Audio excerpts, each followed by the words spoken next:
Oke, jadi beta pemateri sini tentang peranan Alkitab dalam mendewasakan manusia dewasa. Sebelum itu kemarin katong lihat dewasa secara garis besar menurut Kamus Besar Bahasa Indonesia. Menurut Kamus Besar Bahasa Indonesia, dewasa itu dapat diartikan sebagai matang tentang pikiran, pandangan, dan yang lainnya. Dewasa muda atau awal adalah masa transisi dari masa remaja ke dewasa yang disebut sebagai beranjak dewasa. Itu terjadi dari usia 18 sampai 25 tahun. Kalau Alvin umur berapa?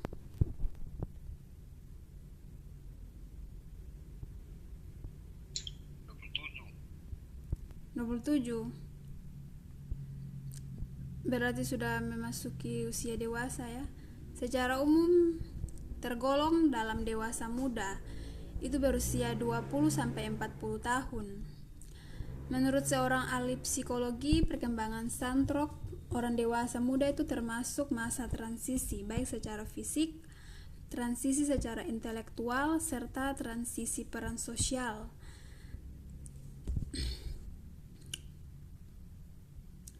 Terdapat 3 kriteria untuk mendefinisikan dewasa muda. Yang pertama itu ada menerima tanggung jawab akan diri sendiri.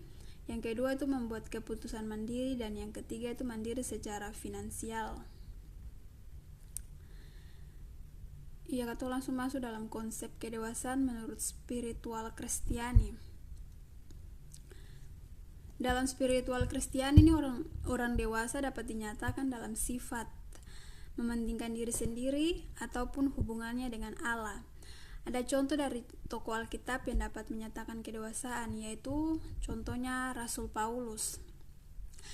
Menurut Rasul Paulus, kedewasaan seseorang itu ditentukan di hadapan Tuhan Yesus.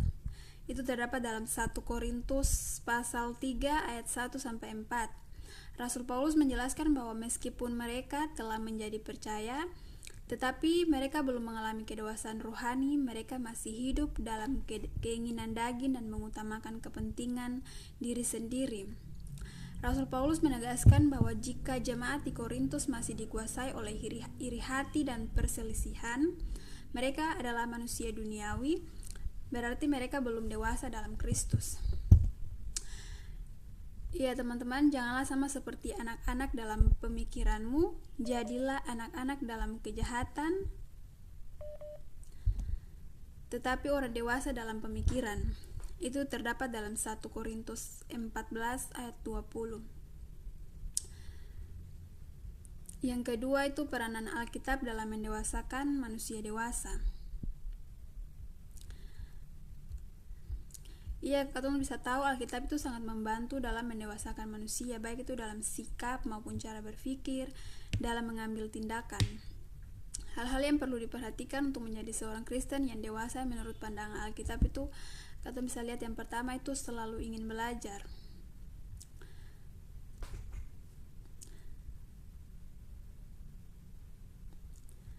Jadilah sama seperti bayi yang baru lahir, yang selalu ingin air susu yang murni dan yang rohani, supaya olehnya kamu bertumbuh dan beroleh keselamatan.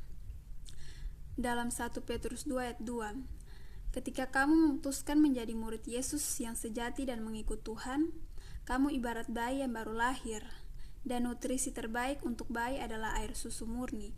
Demikian pula untuk menjadi seorang Kristen yang dewasa, katong harus mengisi diri dengan hal-hal murni, antara lain itu belajar menggali firman Tuhan terlebih dalam. Katong bisa meluangkan waktu untuk membaca Alkitab di waktu-waktu tertentu saat tidak ada kesibukan. Bisa selalu berdoa, belajar membagikan iman dan meyakinkan orang lain akan firman Tuhan sendiri. Kita dapat membimbing orang ke jalan Tuhan dan memimpin di dalam Tuhan. Kemauan belajar itu adalah suatu syarat dalam bertumbuh. Tidak ada kata cukup untuk belajar. Belajar menjadikan kita menjadi manusia yang lebih baik setiap hari. Yang kedua itu bertumbuh ke arah Kristus. Tetapi dengan teguh berpegang kepada kebenaran di dalam kasih, kita bertumbuh di dalam segala hal ke arah Dia, Kristus yang adalah kepala. Itu dalam kitab Efesus 4 ayat 15. Ya, untuk menjadi Kristen yang dewasa, kita harus bertumbuh semakin mirip Kristus sesuai dengan kebenaran yang kita terima. Bertumbuh senantiasa bukan supaya dilihat orang, supaya diperhitungkan, dipercaya maju ke mimbar, atau dipilih jadi pemimpin. Bertumbuh itu karena kasih kepada Tuhan dan kerinduan untuk semakin serupa dengan Yesus Kristus. Iya, kita lanjut.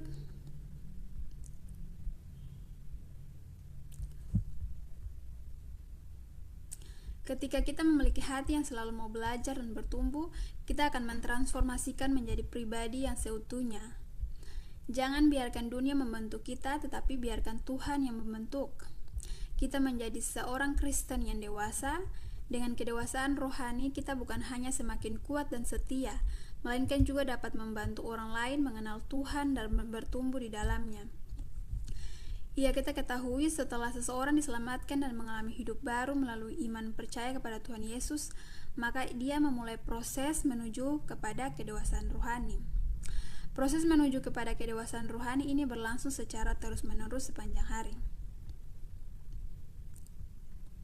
Yang kedua, memiliki karakter Kristus. Orang Kristen yang mengalami kedewasaan rohani akan memiliki karakter Kristus.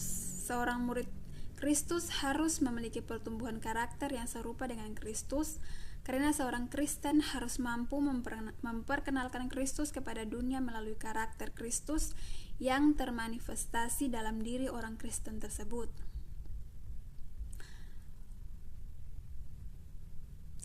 Orang percaya yang memiliki karakter Kristus akan menjadi pribadi yang manis, yang membuat kehadiran dan keberadaannya dirindukan dan disenangi oleh banyak orang.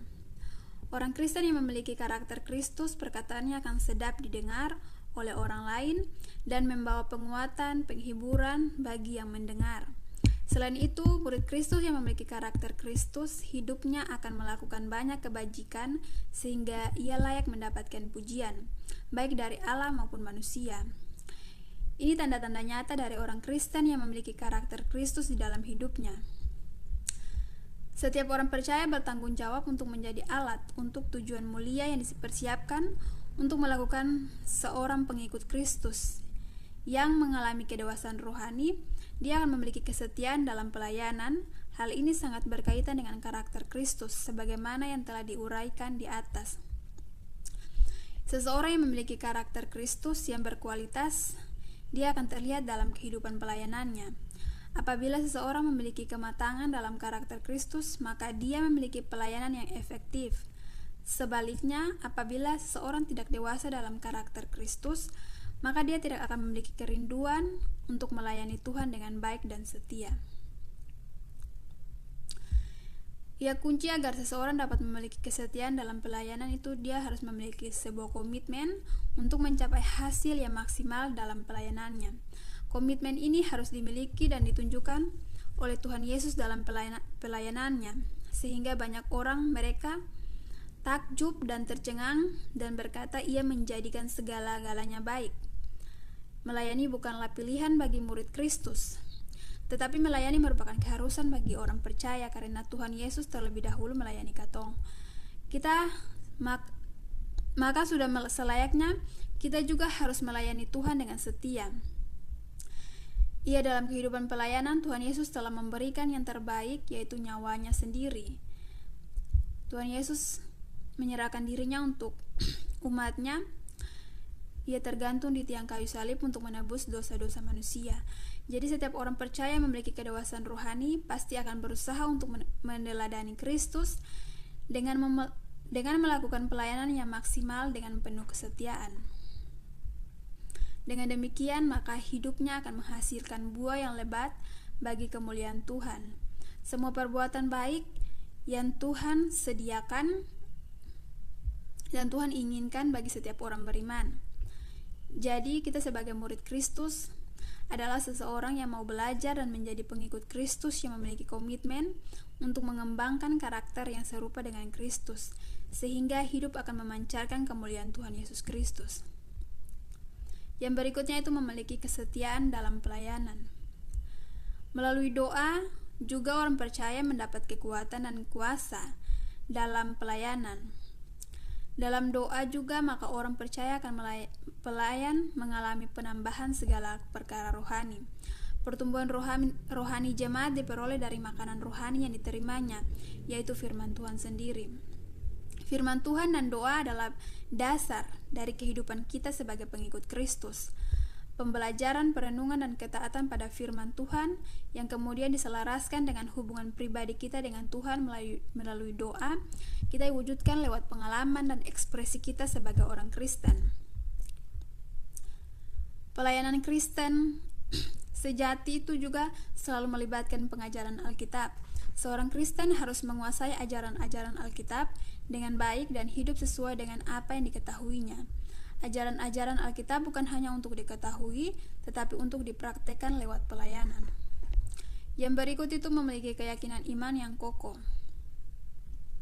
Sebagai orang Kristen yang mengalami kedewasaan rohani, kita memiliki keyakinan iman yang kokoh kepada Kristus. Keyakinan iman yang kokoh ini sangat penting dalam kehidupan. Di tengah-tengah dunia yang serba relatif ini, kita hidup dalam zaman pluralisme yang mengajarkan bahwa semua agama sama dan dapat menyelamatkan manusia, serta membawa manusia yang berdosa masuk ke dalam kerajaan surga. Orang yang memiliki iman yang kokoh dan menunjukkan kesalehan, kesucian, dan kepribadian yang agung. Iman yang kokoh juga akan membuat seseorang mampu menghadapi setiap ujian dan cobaan dalam kehidupannya. Ini ada beberapa hal yang dapat dilakukan untuk mengembangkan iman yang kokoh. Yang pertama itu harus selalu mengucap syukur dalam segala hal, termasuk dalam situasi yang baik maupun yang buruk. Selalu percaya bahwa dalam segala sesuatu itu terjadi atas izin Tuhan, dan percaya bahwa ujian akan membawa kita ke level yang lebih tinggi, dan memiliki keteguhan hati dalam iman.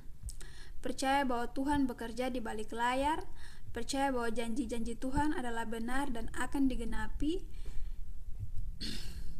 dan tetap setia menunggu Tuhan untuk memenuhi janjinya. Yang berikut ada memiliki perspektif hidup. Seseorang murid Kristus yang mengalami kedewasaan rohani, dia akan memiliki perspektif yang jelas dalam hidupnya. Perspektif adalah kemampuan untuk melihat bukan hanya apa yang tampak jelas ada di depan kita, tetapi juga mampu untuk melihat sesuatu yang belum kelihatan. Sangat jarang orang Kristen memiliki perspektif dalam hidupnya. Kebanyakan orang Kristen itu hanya melihat apa yang terjadi sekarang dan tidak mampu untuk melihat ke depan tentang hasil dari segala tindakannya hari ini. Pengikut Kristus harus memiliki perspektif dalam hidupnya agar ia tidak akan menyesal di kemudian hari, namun sudah terlambat. Melalui proses pemuritan, orang Kristen akan dimampukan untuk memiliki perspektif dalam hidupnya, sehingga dia mampu melihat dengan jelas apa dampak yang ditimbulkan dari segala perbuatan hari ini. Sehingga ia akan berpikir terlebih dahulu secara matang sebelum ia mengambil langkah dan keputusan dalam hidupnya, baik tutur kata, sikap, dan perbuatan. Dengan demikian, dia akan memetik hasil yang positif dari apa yang dia buat saat ini. Perspektif juga adalah suatu kemampuan untuk melihat segala sesuatu dalam hidup dalam sudut pandang Tuhan, dengan menyadari bahwa sudut pandang dari Tuhan mungkin berbeda dengan sudut pandang kita. Melalui perspektif, hidup kita akan meyakini bahwa sudut pandang Tuhan lebih jelas dan tak terbatas daripada sudut pandang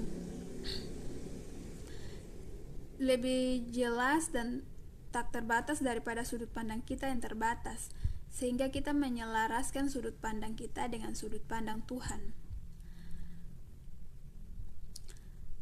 Seorang murid Kristus harus memiliki keyakinan yang kokoh dan perspektif hidup agar supaya hidupnya tidak sia-sia, tapi menjadi berkat bagi dirinya sendiri maupun orang lain. Yang terakhir ini kedewasaan rohani menurut spiritual Kristiani. Ya, setelah seseorang diselamatkan dan mengalami hidup baru melalui iman percaya kepada Tuhan Yesus, maka dia memulai expositions menuju kepada kedewasaan rohani. Menuju kedewasaan rohani ini berlangsung secara terus-menerus sepanjang hidup.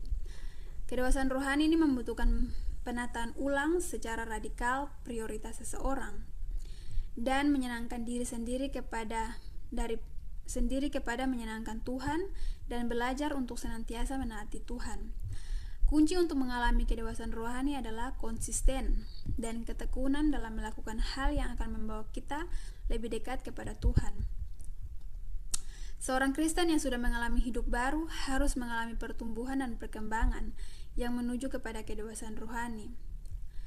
Ya, adapun tanda yang nyata dari pengikut Kristus yang bertumbuh dalam kedewasaan rohani adalah memiliki karakter Kristus. Orang Kristen yang mengalami kedewasaan rohani akan memiliki karakter Kristus. Seorang murid Kristus harus memiliki pertumbuhan karakter yang serupa dengan Kristus, karena seorang Kristen harus mampu memperkenalkan Kristus kepada dunia melalui karakter Kristus yang bermanifestasi dalam diri orang tersebut. Karakter Kristus ini membentuk batinnya seseorang dan terpancar keluar. Dari dalam kehidupan seorang murid Kristus adalah menampakkan semua yang benar, semua yang mulia, semua yang adil, semua yang suci, dan semua yang manis, serta semua yang sedap didengar. Dari ayat firman Tuhan di atas dapatkah dijelaskan bahwa seorang murid Kristus yang memiliki karakter Kristus, dia akan hidup benar, yang artinya hidup apa adanya tanpa memakai topeng kemunafikan. Orang Kristen yang memiliki karakter Kristus, dia akan mempertahankan hidupnya yang mulia dengan tidak berkompromi. Setiap orang Kristen harus bertanggung jawab secara pribadi untuk mengalami pertumbuhan karakter yang serupa dengan Kristus. Setiap orang percaya bertanggung jawab untuk menjadi alat untuk tujuan mulia yang dipersiapkan untuk melakukan semua perbuatan baik yang Tuhan inginkan. Ya, kedewasaan rohani haruslah dimiliki oleh setiap orang yang percaya kepada Tuhan Yesus. Tanpa kedewasaan rohani berarti seseorang tidak mengalami pertumbuhan iman di dalam kehidupan rohaninya. Orang Kristen yang tidak dewasa secara rohani juga akan menciptakan masalah dan menimbulkan konflik dalam gereja, serta tidak akan dapat menyelesaikan masalah secara dewasa. Selain daripada itu, orang Kristen yang tidak mengalami kedewasaan secara rohani, dia akan dapat menjadi batu sandungan bagi orang lain, sehingga dia punya hidup tidak memuliakan Tuhan, namun sebaliknya mempermalukan nama Tuhan. Oleh sebab itu, setiap orang Kristen harus mengalami kedewasaan rohani, sehingga hidupnya dapat menjadi terang dan garam, baik dalam keluarga, gereja, dan masyarakat dimanapun dia ditempatkan. Ya, mungkin itu sampai pemateri hari ini. Ada yang mau tanya? Alvin, mau tanya kasih Nur. Ya, terima kasih buat kamu waktu yang sudah sediakan. Tuhan Yesus memberkati. Shalom. Dah. Shalom.